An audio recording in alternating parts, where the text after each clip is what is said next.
Vous voulez éviter les coups de mou et améliorer vos performances sur la partie vélo de votre prochain triathlon tout en vous assurant de poser le vélo avec un maximum d'énergie pour une bonne partie course à pied? Alors dans cette vidéo, je vais vous donner nos 2 meilleurs conseils de nutrition à vélo testés et validés par de nombreux triathlètes qui suivent nos programmes et notre coaching. Ce sont 2 conseils simples mais ultra efficaces. Le premier conseil tient en 3 mots: peu mais souvent. C'est-à-dire que vous devez boire et manger peu mais souvent. Je sais que ça paraît presque trop simple, mais c'est notre règle d'or chez Mon Coach de Triathlon et pourtant elle est souvent négligée. Pourquoi? Parce que de nombreux triathlètes ont plutôt tendance à manger quand ils y pensent ou à boire quand la sensation de soif est là.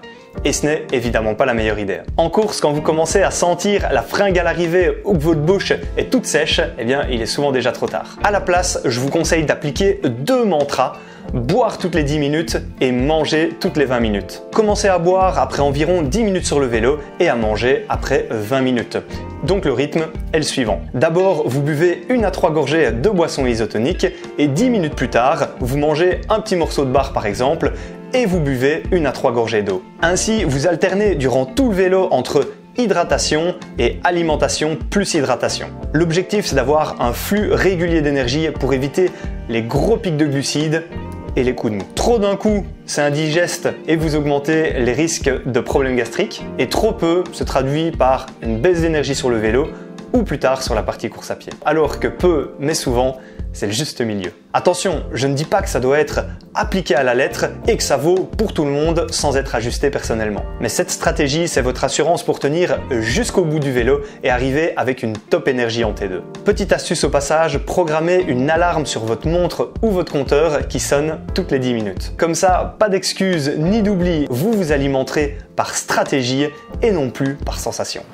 Mon deuxième conseil, c'est d'essayer d'avoir une quantité de glucides précise par heure. Trop de triathlètes mangent et boivent à l'intuition sans trop savoir les quantités et c'est ce qui est à l'origine de troubles gastro-intestinaux ou de baisse de régime. Avec un minimum d'entraînement, votre corps devrait pouvoir assimiler 50 à 60 grammes de glucides par heure sans trop de difficultés. C'est un bon point de départ à viser. En dessous de cette quantité, c'est peut-être un peu juste en termes d'énergie et au-dessus, c'est tout à fait possible à condition d'y être entraîné, surtout sur le plan digestif. Donc voici les 5 étapes que je vous recommande de faire. Étape 1, regardez sur l'étiquette de vos produits combien de grammes de glucides ils contiennent car il peut y avoir de grosses différences. Étape 2, combinez vos sources de glucides pour répartir vos apports. Pour ça, vous avez des glucides dans les boissons isotoniques, les bars, les gels, les compotes, les biscuits salés, etc. Étape numéro 3, testez à l'entraînement et puis sur des courses de préparation un apport entre 50 et 60 grammes de glucides par heure pour voir comment vous les assimilez